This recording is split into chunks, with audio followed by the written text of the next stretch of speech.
Welcome to GTV news. Gadwal జిల్లా కేంద్రంలోని తెలుగుపేట శివాలయం నందు గద్వాల మత్స్యకారుల ఆధ్వర్యంలో నిర్వహించిన ప్రపంచ మత్స్యకార దినోత్సవం సందర్భంగా తెలుగు ముద్రాజు జెండా ఆవిష్కరణ కార్యక్రమానికి ముఖ్య అతిథిగా ఎమ్మెల్యే బండ్ల కృష్ణమోహన్ రెడ్డి హాజరయ్యారు. ఈ సందర్భంగా ఎమ్మెల్యే మాట్లాడుతూ మత్స్యకారులు అభివృద్ధి చెందాలి, వారి కుల వృత్తి అయిన చేపల వేటను మత్స్యకారులకు వృత్తిపరమైన వారికి అన్ని రకాల సౌకర్యాలు ప్రభుత్వం కల్పించాలి. అదేవిధంగా భవిష్యత్తులో మత్స్యకారులను కార్పొరేషన్ ఏర్పాటు చేయాలని, వారి సమస్యలను త్వరగా పరిష్కరించే విధంగా ప్రభుత్వం కూడా కృషి చేయాలని సీఎం రేవంత్ రెడ్డికి కోరడం జరుగుతోంది.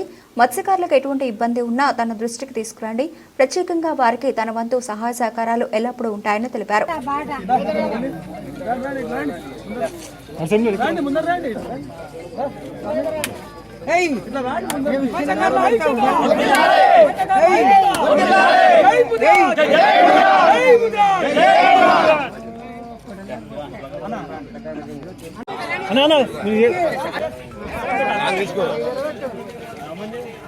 అలా మొదలు లక్ష్మణ జరుగు అమ్మా ఈ అమ్మకు సైడ్ జరగమ్మా, అమ్మ సైడ్కే జరగదు బాబు జరగదు.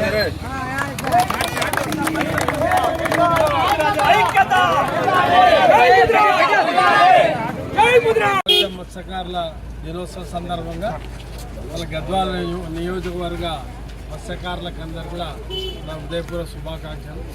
వాళ్ళ మత్స్యకారుల సమస్యల గురించి ప్రభుత్వం ఎప్పటికప్పుడు తెలుసుకుంటూ వాళ్ళ గతంలో ఉన్న ప్రభుత్వాలు కానీ ఇప్పుడున్న ప్రభుత్వాలు కానీ మత్స్యకారుల సహాయార్థం వాళ్ళ చేప పిల్లలు ఇవ్వడము, వారికి కమ్యూనిటీ హాల్స్ కట్టియడం అన్నీ కూడా జరుగుతున్నాయి.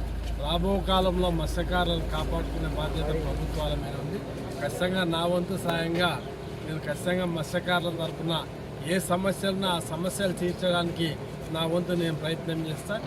మత్స్యకారులకు అందరూ కూడా అంటే మంచి వసతులు ఏర్పాటు చేసే విధంగా వారి కుల వృత్తిని అభివృద్ధి చేసే విధంగా వాళ్ళ ప్రభుత్వాలు కూడా మన ముందుకొచ్చి ఈరోజు ఉన్న కాంగ్రెస్ ప్రభుత్వం ముందుకొచ్చి మత్స్యకారుల సమస్యలను ఎప్పుడప్పుడు తెలుసుకుంటూ మత్స్యకారుల సమస్యల మీద ఒక ప్రత్యేక దృష్టి పెట్టి మత్స్యకారుల సంఘాన్ని కూడా వాళ్ళ మత్స్యకారులకు కూడా ఒక కమిటీని అంటే రాష్ట్రం మొత్తంలో కూడా ఒక కార్పొరేషన్ ఏర్పాటు చేసి మత్స్యకారుల సమస్యలను ఎప్పుడప్పుడు పరిష్కరించే విధంగా కార్పొరేషన్ కూడా ఏర్పాటు చేయాలని నేను ప్రభుత్వానికి నా విన్నవించుకుంటా.